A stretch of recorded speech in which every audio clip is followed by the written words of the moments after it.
शीतला के चरणों प्रति ऐसी आस्था और विश्वास कहीं और देखने को नहीं मिलेगा जैसा दक्षिण भारतीय संस्कृति में पाया जाता है। श्रद्धालुओं के नंगे पांव, मुंह के आर पार निकले लोहे के लंबे लंबे त्रिशूल और माथे पर चंदन का तिलक देखकर श्रद्धा से खुद ब खुद सिर झुक जाता है। इतना ही नहीं, कमर के मांस में लोहे की मोटी खुंडियों को आर पार कर भक्तजन भारी भरकम वाहनों को खींचकर मां चरणों में अपनी आस्था को प्रणाम देते हैं। अंत में होने वाली अग्नि परीक्षा देख श्रद्धालुओं की सांसें थम सी जाती हैं। मां के भगत नंगे पांव दहकते हुए अंगारों की अग्निकुंड को ऐसे पार कर जाते हैं जैसे फूलों की शैया के ऊपर से निकल जा रहे हैं। उत्तर भारत में जिन्हें शीतला माता के नाम से जाना जाता है, वहीं दक्षिण भारत में उन्हें मारी अम्मा भी कहा जाता है। हर साल की तरह इस बार भी लुधियाना की बिद्रा कॉलोनी इलाके में मारी अम्मा का 52वां सालाना पूजन करवाया गया। 3 दिन तक चलने वाले पूजन कार्यक्रम के पहले दिन शुक्रवार को कलश पूजा और इलाके में प्रभात फेरी कराई गई। शनिवार को मां भगवती का जागरण करवाया गया, जिसमें पहुंचे प्रसिद्ध गायकों ने मां की सुंदर भेंटों से श्रद्धालुओं को झूमने पर विवश कर दिया। रविवार दोपहर श्रद्धालुओं द्वारा मुंह के आर पार त्रिशूल निकालकर शोभा यात्रा निकाली गई। उस दौरान सैकड़ों श्रद्धालु अपने मुंह के आर पार त्रिशूल निकालकर शोभा यात्रा का हिस्सा बने, जबकि दर्जनों श्रद्धालुओं ने अपनी कमर में खुंडी लगाकर भारी भरकम वाहनों को खींचा। उस शोभा यात्रा को देखने के लिए हजारों की संख्या में श्रद्धालुगण जमा हुए। रविवार शाम 7 बजे अग्नि परीक्षा करवाई गई, जिसमें सैकड़ों की संख्या में श्रद्धालुगण नंगे पांव मां की जय जयकार करते देखते हुए अंगारों के ऊपर से सुरक्षित निकल गए। लुधियाना से एचएस कलहोत्रा की रिपोर्ट। काफी समय से हिंसाग्रस्त राज्य मणिपुर का विपक्ष नेता राहुल गांधी ने हाल ही में दौरा किया है। हालांकि सत्ताधारी पार्टी से जुड़े लोग उन पर आरोप लगा रहे हैं कि वो मणिपुर की आड़ में राजनीति कर रहे हैं। वहीं विपक्ष का आरोप है कि पीएम मोदी मणिपुर को अनदेखा कर रहे हैं। ऐसे में मेनस्ट्रीम मीडिया ने भी विपक्ष पर राजनीति करने का आरोप लगाया है। आज तक चैनल की इस डिबेट में भी यही देखने को मिला। क्या ये पूछा नहीं जाएगा, ये जो चित्र खिंचवाना, फोटो ऑफ पॉलिटिक्स होती है, गिद्ध राजनीति होती है, राहुल गांधी हमेशा ऐसा ही कृत्य क्यों करते हैं? ठीक है, अब जवाब सवाल आज जनता पूछ रही है संसद में। इनको भाग लेना चाहिए था, सुझाव देने चाहिए थे, आलोचना करनी चाहिए थी। आलोक जी, उनका दो पक्ष है। वो कह रहे हैं कि जब संसद में राज्यसभा में पीएम बोल रहे थे तब विपक्ष ने वॉकआउट किया। उस दिन प्रधानमंत्री ने मणिपुर पर भी जवाब दिया। और दूसरी बात, वो फोटो ऑप क्यों उठा रहे। मेरा प्रश्न आपसे भी वही है कि क्या ये मरहम है मणिपुर में जो दर्द है उस पर, या फिर सियासत गर्म है? आलोक जी, अगर आपने आज तक की इस डिबेट का हिस्सा देखा हो तो आपको स्क्रीन पर ये टिकर भी नजर आए होंगे। चैनल ने मणिपुर पर मरहम या सियासत गरम, नया घमासान राजनीति का फुल प्लान, मणिपुर में कौन डाल रहा है आग में घी जैसे टिकर चलाते हुए राहुल गांधी पर मणिपुर स्थिति को लेकर राजनीतिकरण करने का आरोप लगाया है। वहीं टाइम्स नाउ चैनल पर भी एंकर ने मोनोलॉग में विपक्ष और राहुल गांधी पर सवाल उठाए थे। प्रधानमंत्री मोदी 2 दिन के रूस दौरे पर अब से थोड़ी देर में मॉस्को पहुंचने वाले हैं, लेकिन प्रधानमंत्री के इस दौरे से लगता है विपक्ष को आपत्ति हो रही। प्रधानमंत्री का यह आधिकारिक दौरा है, लेकिन विपक्ष पीएम दौरे को लेकर अलग ही सियासत कर रहा है। विपक्ष के नेता तो ये तक दावा कर रहे हैं कि प्रधानमंत्री के विदेश दौरे के दौरान उनकी सरकार गिर जाएगी। कांग्रेस प्रधानमंत्री के रूस दौरे पर सवाल उठा रही है और राहुल गांधी के आज के मणिपुर दौरे से इसे जोड़ने लगी है। राहुल गांधी 13 महीने में तीसरी बार मणिपुर के दौरे पर है। कांग्रेस पूछ रही है कि पीएम कब जाएंगे। मणिपुर में हुई हिंसा पर विपक्ष बार बार मोदी सरकार पर सवाल उठाता आया है, लेकिन यही राहुल गांधी बंगाल में जाना तो दूर, महिलाओं पर हुए अत्याचार पर एक शब्द भी नहीं बोलते। मणिपुर की आवाज उठाना ठीक भी है, लेकिन सवाल तो है कि क्या बंगाल में अत्याचार राहुल गांधी और इंडी गठबंधन को नहीं दिखता क्या? पहले रिपोर्ट देखिए फिर डिबेट। शो के दौरान स्क्रीन पर कुछ इस तरह के टिकर चलाए गए। मोदी रूस चले, विरोधी क्यों जले? कांग्रेस क्या एलओपी राहुल को देश का पीएम मान रही? मोदी मॉस्को, राहुल मणिपुर दौरे पर सियासत फुल। मोदी का मॉस्को दौरा, राहुल को इतना क्यों खला? 13 महीने में मणिपुर तीसरी बार, बंगाल कब जाएंगे? न्यूज 18 के एंकर अमन चोपड़ा ने शो शुरू होते ही ये कहा। लेकिन अब राहुल गांधी की एक और बात को लेकर बड़ा विवाद। मणिपुर पहुंच गए राहुल गांधी, जिसको लेकर कहा जा रहा है तमिलनाडु तो नहीं गए, बंगाल तो नहीं गए, मणिपुर पहुंच गए, तो मणिपुर पर मरहम या मौका? अब बात इसकी। वहीं शो के दौरान मणिपुर पर मलहम या मौका, राहुल का दौरा सियासी मौका जैसे टिकर चलाए गए। हालांकि इन सब के बीच राहुल गांधी ने मणिपुर दौरे को लेकर ये बयान दिया था। 1 साल पहले आया था,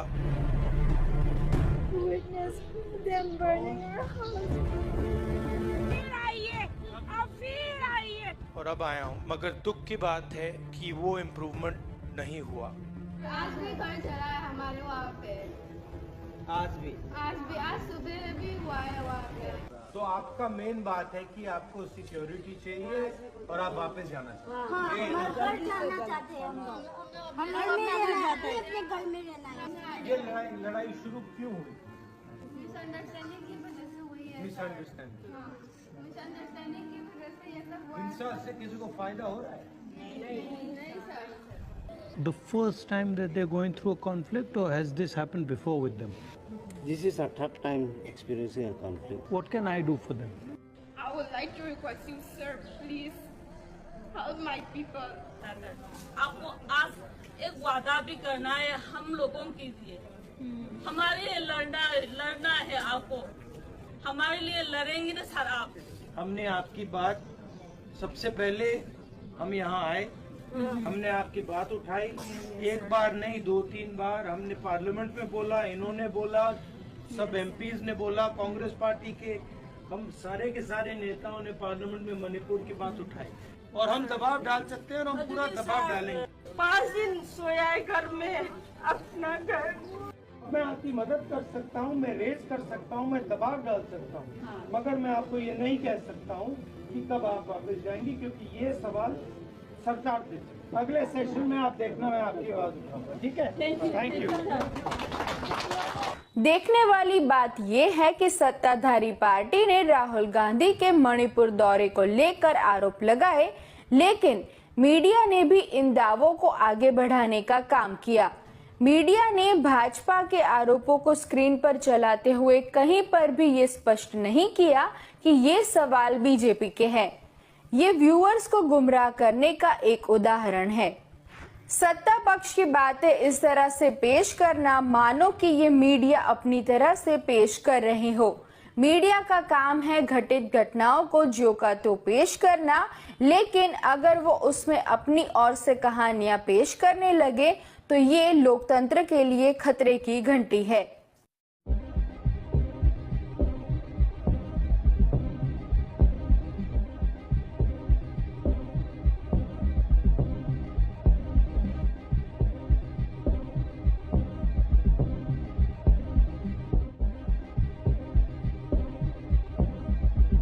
अभिषेक बच्चन का ऐश्वर्या राय पर फूट पड़ा गुस्सा। क्यों हो रहे हैं दोनों एक दूसरे से अलग?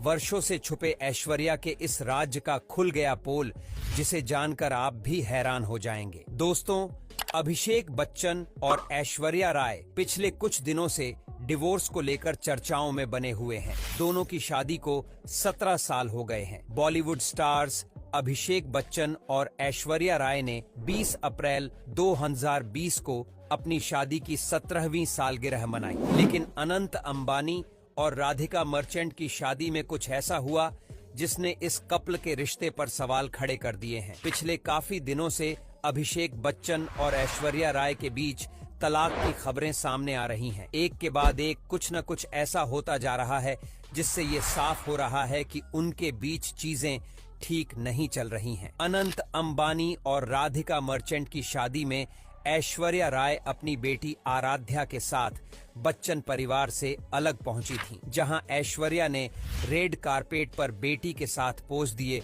तो वहीं अभिषेक बच्चन अपने पूरे परिवार के साथ अकेले पोज देते हुए नजर आए। इसके बाद से ही अभिषेक और ऐश्वर्या के रिश्ते को लेकर अटकलें लगने लगीं। इसके बाद कुछ वक्त पहले अभिषेक बच्चन ने एक डिवोर्स पोस्ट को लाइक किया, जिसने आग में घी डालने का काम कर दिया। आपको बता दें कि अनंत और राधिका की शादी में अभिषेक बच्चन अपने परिवार अमिताभ बच्चन, जया बच्चन, श्वेता, निखिल, नव्या और अगस्त्य नंदा के साथ फैमिली फोटो में पोज देते हुए नजर आए थे। वहीं ऐश्वर्या इन सब से अलग अपनी बेटी के साथ आई थी। उन्होंने रेड कारपेट पर भी अलग ही पोज किया था। अनंत राधिका के सभी फंक्शन में ऐश्वर्या बच्चन फैमिली से अलग ही पहुंची थी। इसके कुछ दिन बाद अभिषेक बच्चन ने डिवोर्स से जुड़ी एक पोस्ट को लाइक किया था, जिसके कैप्शन में लिखा था, तलाक किसी के लिए भी आसान नहीं होता। कौन हमेशा खुश रहने के सपने नहीं देखता। पिछले कुछ दिनों में हुई इन घटनाओं के बीच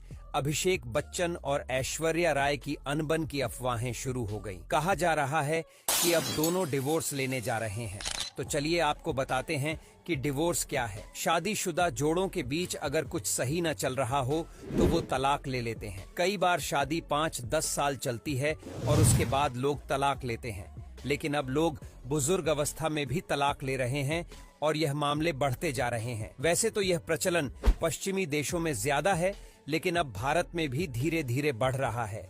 जब लोग शादी के काफी साल जैसे 40-50 साल साथ रहते हैं और उसके बाद तलाक देते हैं। ये कपल्स काफी लंबे समय साथ रहने के बाद एक दूसरे से अलग होने का फैसला लेते हैं। इस लिस्ट में फरहान अख्तर और अधुना भबानी का नाम भी आता है, जो 16 साल के रिश्ते को तोड़कर तलाक लेने पर मजबूर हुए। आपको बता दें कि अनंत अंबानी की वेडिंग में ऐश्वर्या राय अपनी बेटी आराध्या बच्चन के साथ उस वेडिंग फंक्शन में आई थी, लेकिन वहीं दूसरी तरफ अभिषेक बच्चन ऐश्वर्या राय से अलग बच्चन फैमिली के साथ उस वेडिंग फंक्शन में पहुंचे थे। और इसी के साथ साथ जब कुछ महीने पहले पेरिस फैशन वीक में ऐश्वर्या राय और श्वेता बच्चन की बेटी नव्या गई थी, तो उस समय पूरी बच्चन फैमिली ने नव्या को अपने डेब्यू शो के लिए बधाई दी थी। वहीं दूसरी तरफ उन्होंने ऐश्वर्या राय को इग्नोर किया था। और तो और जब सदी के महानायक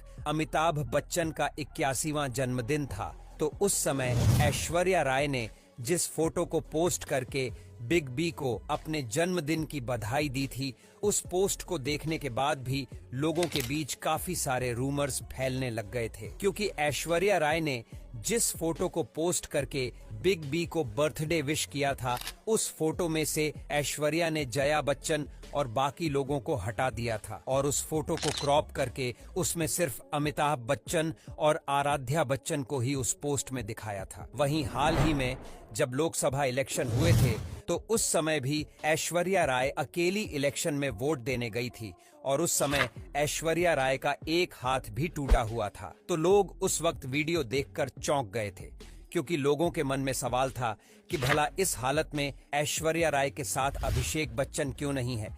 और इसी के साथ साथ वो अपने टूटे हुए हाथ के साथ ही फ्रांस में भी गई थीं और उस समय भी अभिषेक बच्चन उनके साथ नहीं थे। और तो और एक और जो बड़ा रीजन बताया जा रहा है, वो ये है कि अमिताभ बच्चन और जया बच्चन अपनी बेटी श्वेता बच्चन के लिए काफी ज्यादा सपोर्टिव हैं। बिग बी ने अपनी एक पोस्ट में साफ साफ कह दिया था कि उनकी जायदाद उनके दोनों बच्चों अभिषेक और श्वेता बच्चन दोनों में बराबर बांटी जाएगी। मीडिया रिपोर्ट्स की माने तो श्वेता बच्चन अपने पति निखिल नंदा के साथ नहीं रहती, बल्कि वो उनसे अलग रहती है और इसीलिए वो पिछले कई सालों से अमिताभ बच्चन के बंगले यानी कि जलसा में ही रह रही हैं। और इसीलिए ऐसा कहा जाता है कि ये चीजें ऐश्वर्या राय को बिल्कुल भी पसंद नहीं आती, क्योंकि ऐश्वर्या राय और श्वेता बच्चन इनके बीच में बिल्कुल भी नहीं बनती। आपको बता दें कि अमिताभ बच्चन ने पिछले साल अपना जुहू वाला बंगला यानी कि प्रतीक्षा भी अपनी बेटी श्वेता के नाम कर दिया था और इसीलिए ऐसा कहा गया था कि ऐश्वर्या राय को यह बात बिल्कुल भी पसंद नहीं आई। खैर दोस्तों, यही वो रीजंस थे जिनकी वजह से अभी के समय मीडिया में ऐसी खबरें फैल रही हैं कि अभिषेक और ऐश्वर्या का डिवोर्स होने वाला है। आपका इस बारे में क्या कहना है, हमें कमेंट करके जरूर बताएं। क्या सच में अभिषेक और ऐश्वर्या राय के बीच कुछ भी ठीक नहीं चल रहा, या फिर ये सारी बातें सिर्फ एक अफवाह है? हमें कमेंट करके जरूर बताएं। मिलते हैं आपसे अगली एक और नई इंटरेस्टिंग वीडियो में। वीडियो में अंत तक बने रहने के लिए आप सभी को दिल से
ने सभी यूजर्स को चेतावनी दी है, यूजर्स अपना पासवर्ड बदल लें। ये फेसबुक का कहना है। लगभग 10 लाख यूजर्स का डेटा लीक हुआ है।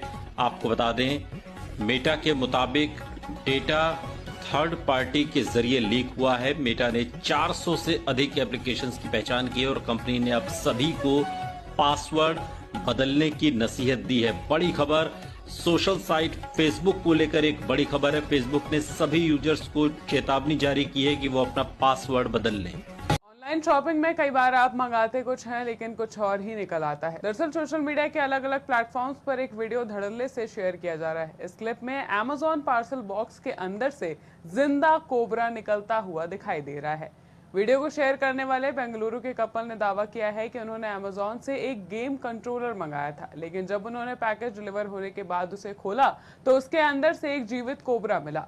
इस वीडियो ने ऑनलाइन शॉपिंग करने वालों के मन में डर पैदा कर दिया है। वीडियो में देखा जा सकता है कि पैकेजिंग टेप में फंसा हुआ एक सांप छटपटा रहा है और भागने की कोशिश कर रहा है। वीडियो के बाद सोशल मीडिया पर लोग ऑनलाइन शॉपिंग कंपनी से माफी मांगने की मांग कर रहे हैं। कपल को रिफंड तो मिल गया है, लेकिन कोई आधिकारिक माफी या फिर मुआवजा कंपनी की तरफ से नहीं दिया गया है। इंदौर में 18 जून को सुसाइड करने वाली 7वीं की छात्रा को रोब्लॉक्स नाम का ऑनलाइन गेम खेलने की लत थी। वो बंद कमरे में आईपैड पर लगातार कई घंटों गेम खेलती रहती थी। मृतक छात्रा के भाई के मुताबिक ऑनलाइन गेम में उसके 45 दोस्त बन चुके थे, जिनके साथ वो टोकने के बाद भी गेम खेलती थी। क्या है रोब्लॉक्स गेम जिसे छात्रा खेलती थी? ऑनलाइन ये गेम एक ऐसी आभासी दुनिया में ले जाता है जहां गेम खेलने वालों को दोस्त बनाने के साथ अनुभव साझा करने और वो सब कुछ करने की सुविधा होती है जो वो कल्पना करते हैं। हालांकि पुलिस ने गेम को पेरेंट्स प्लीज अपने बच्चों को गेम के एडिक्शन से दूर रखें। पेरेंट्स प्लीज अपने बच्चों को गेम के एडिक्शन से दूर। बड़ी खबर, कृपया ध्यान से सुनिए। इस रक्षा बंधन में सभी बहन अपने भाई के लिए केवल राखी और मिठाई नहीं, बल्कि नए कपड़े, नए जूते, नए चश्मा लेकर जाए। सरकार की तरफ से आदेश आया है। वीडियो को बहनों तक शेयर कर दे और महगांव रील्स को फॉलो करे। अपनी गर्लफ्रेंड को खुश करने के चक्कर में युवक पहुंच गया सलाखों के पीछे। मामला झुंझुनू से सामने आया, जहां एक युवक अपनी गर्लफ्रेंड को खुश करने के लिए फर्जी डीएसपी की वर्दी पहनकर शहर में घूमने लगा। जब पुलिस को इसकी भनक लगी तो तुरंत इसको गिरफ्तार किया गया। फिलहाल पुलिस पूरे मामले की जांच कर रही है।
हे प्रभु, हे प्रभु, हे हरि राम कृष्ण जगन्नाथ प्रेमानंद, ये क्या हुआ? तालाब से पानी आ गया।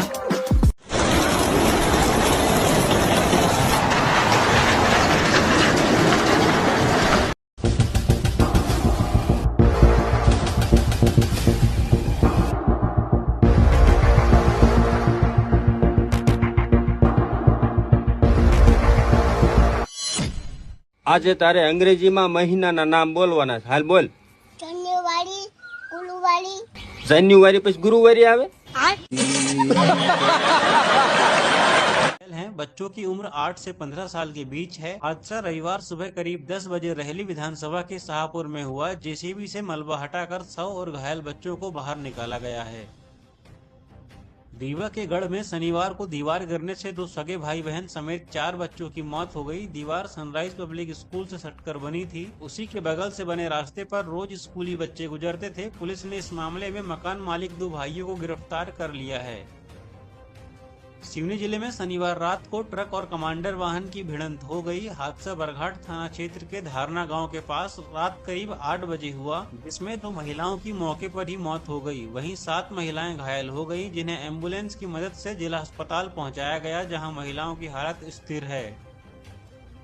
राजगढ़ में मुख्यमंत्री डॉक्टर मोहन यादव के काफिले के वाहन से एक ऑटो टकरा गया, जिसमें ऑटो सवार 3 लोग घायल हो गए। इनमें से एक बच्चे को कलेक्टर और एसपी सारंगपुर के अस्पताल लेकर पहुंचे, जहां उसका इलाज जारी है।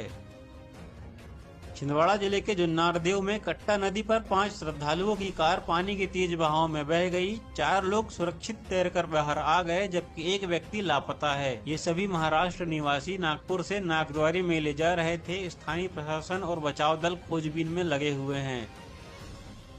दमोह जिले में मटियादो से पाटन गांव जाने वाले रास्ते में नाला भी उफान पर आ गया है। इस दौरान गांव में एक गर्भवती महिला को प्रसव पीड़ा होने लगी। अब समस्या यह थी कि महिला को नाले उस पार कैसे ले जाएं। कलेक्टर को यह जानकारी मिली तो उन्होंने तत्काल महिला को रेस्क्यू करवाया।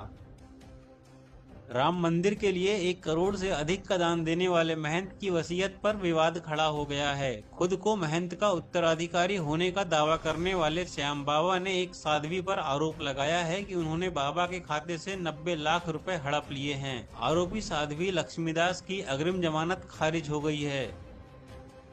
भाजपा सरकार पर व्यापम घोटाले में शामिल होने का आरोप लगाकर तत्कालीन मुख्यमंत्री शिवराज सिंह चौहान के घर का घेराव करने जा रहे कांग्रेस कार्यकर्ताओं और नेताओं पर मामला दर्ज किया गया था। अब इस मामले में कुणाल चौधरी, विपिन वानखेड़े और आशुतोष चौकसे समेत 5 लोगों को कोर्ट ने 2 साल की सजा सुनाई है।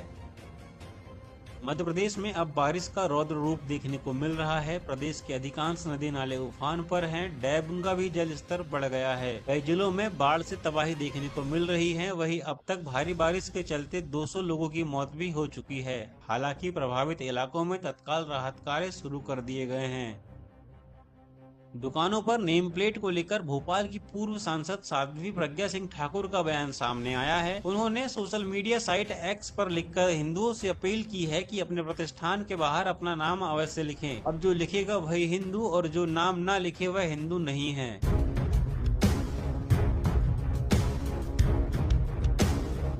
जिसकी जात का पता नहीं वो गन्ना की बात करता है। मैं ये सब गालियां खुशी से खाऊंगा। सभापति महोदय, इनसे ये पूछना चाहता हूँ, आपने जाति कैसे पूछ ली है बताइए बस। आप जाति कैसे पूछ सकते हैं? अब कहा जा रहा है पर्दा नशीन हो गए। बोले पार्लियामेंट में जात की बात नहीं करते।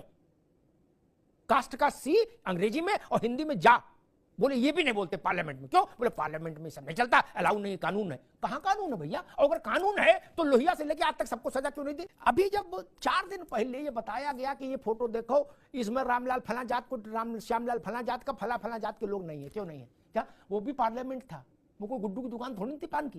कहीं भी किसी को जलील किया जाता है तो वहां पे सबसे पहले जब आप सबकी जात बता रहे हो, सेना की जात बता रहे हो, जजेस की जात बता रहे हो, पार्लियामेंट उसमें बजट बनाने वालों की जात, आपके पास तो जात की डायरेक्टरी है। ये सत्यनारायण कथा थी, ये तंज नहीं था, ये इंसल्टिंग नहीं था कि नकली है प्रधानमंत्री ओबीसी।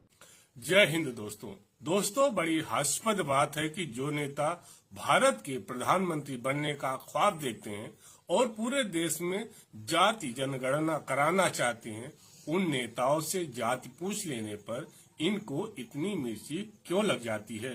जात पूछना इनको गाली क्यों लग रहा है? दोस्तों, सबसे बड़ी मजेदार बात यह है कि यही नेता रात दिन पानी पी पी कर पूरी दुनिया से जाति पूछते हैं।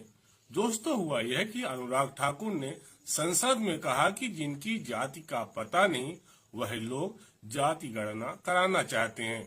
हालांकि अनुराग ठाकुर ने किसी का नाम नहीं लिया, लेकिन तीर एकदम निशाने पर लगा।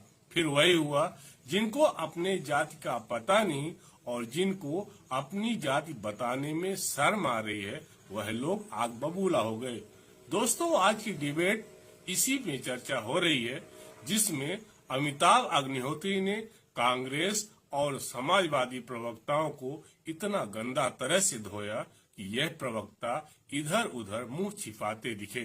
दोस्तों, अमिताभ अग्निहोत्री की धुलाई देखने से पहले आप ये रिपोर्ट देखिए।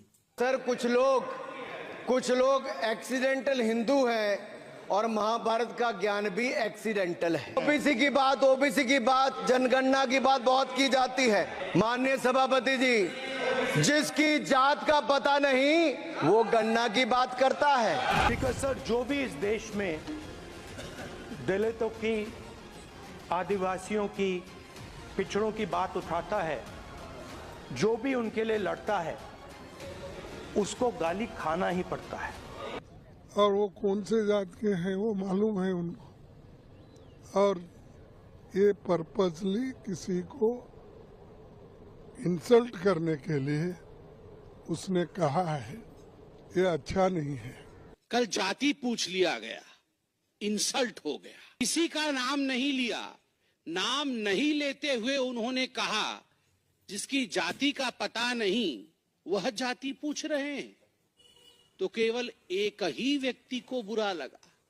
प्रशासनिक अधिकारियों की जाति, पत्रकारों की जाति, जजेस की जाति और तो और सैनिकों की जाति आप पूछते। बात तो पते की है, अपनी जाति नहीं बताने वाले 140 करोड़ लोगों की जाति पूछकर जाति जनगणना कैसे कराएंगे?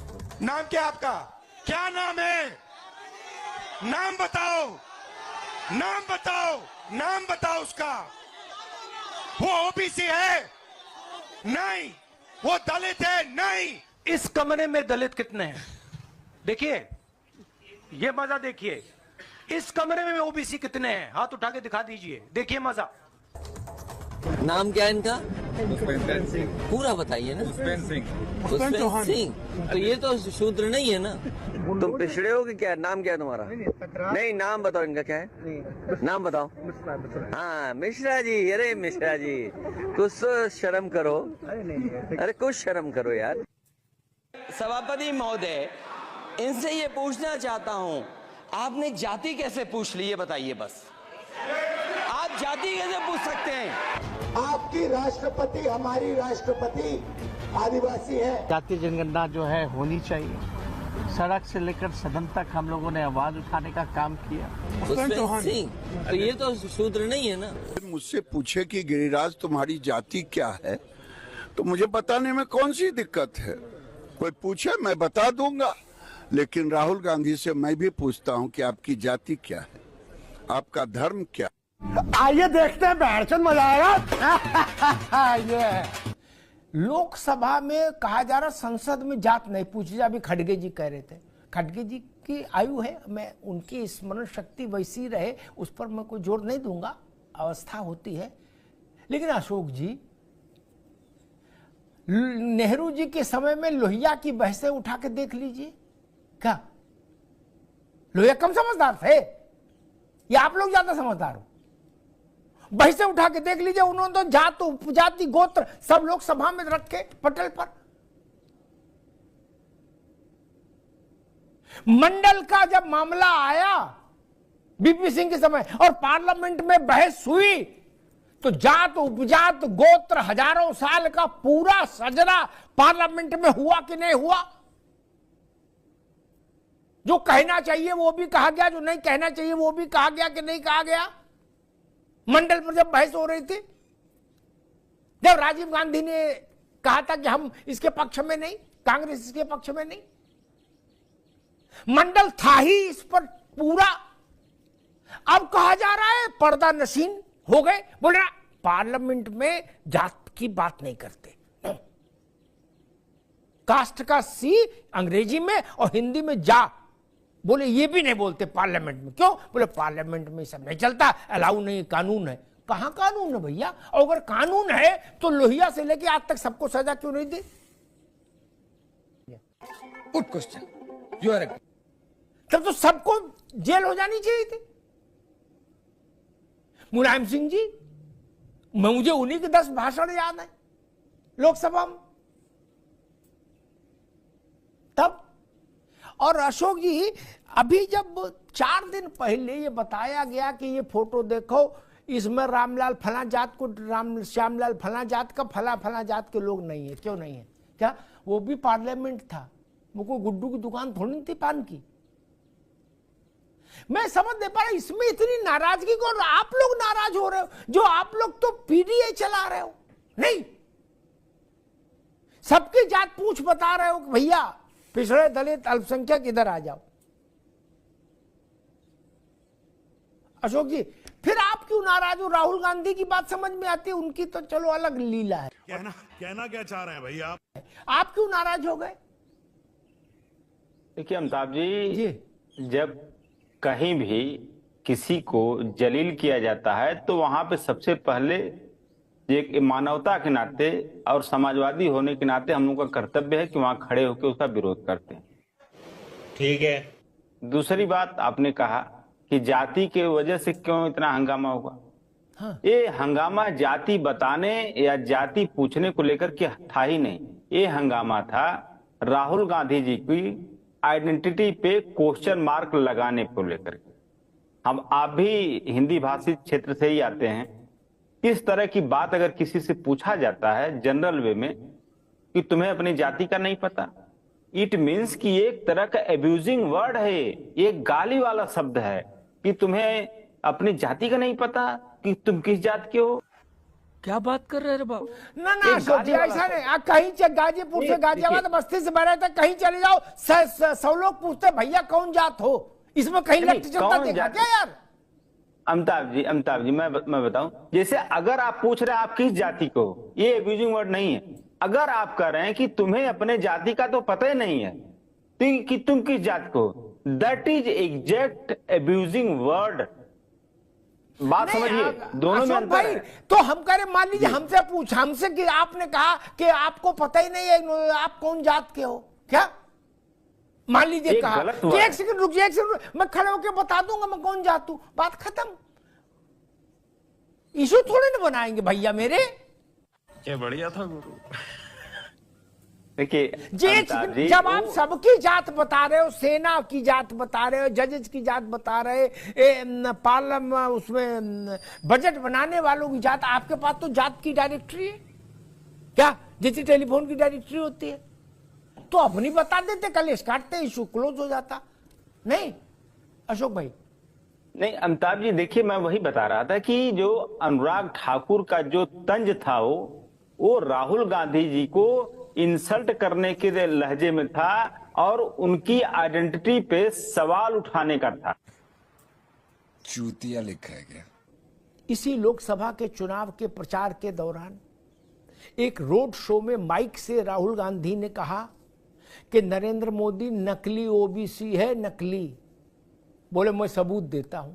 फिर उनने नरेंद्र मोदी का पूरा सिजरा असली नकली वो जाने पढ़ा माइक से, क्या कि घाची जात है, कौन जात है, ये ओबीसी में नहीं थी, फिर बाद में इन्होंने जबरियां इंक्लूड कराया, दिस दैट। हालांकि उस गुजरात सरकार ने उसका खंडन कर दिया और फिर प्रमाणित हुआ कि राहुल जी ने झूठ बोल दिया, ठीक गलत बोल दिया।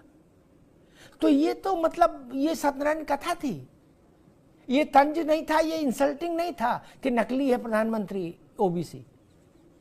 मतलब कोई ये पूछ ले कि आपको अपनी जात का पता नहीं, तो वो बवाल का विषय है। और भारत के प्रधानमंत्री नकली हैं, ये सात्विक वचन है, प्राणियों में सद्भाव हो, धर्म की जय हो। दोस्तों, यह एक ऐसी राजनीति है कि ये नेता किसी की भी जाति पूछ सकते हैं, किसी का भी अपमान कर सकते हैं, लेकिन अगर कोई इनके ऊपर उंगली उठा दे तो इनको इतनी मिर्ची क्यों लग जाती है। जबकि यही सारे नेता पूरी दुनिया की जाति गणना कराना चाहते हैं। जाति गणना तब होगी जब जाति पूछोगे तब ना, तभी तो होगी जाति गणना। दोस्तों, मुझे तो पता नहीं चल रहा कि यह कैसी राजनीति है। अगर आपको कुछ समझ आ रहा हो तो कमेंट करके जरूर बताइएगा, और अगर वीडियो पसंद आई हो तो वीडियो को लाइक और चैनल को सब्सक्राइब करना मत भूलिएगा। मिलता हूँ अगली वीडियो में, तब तक के लिए जय हिंद,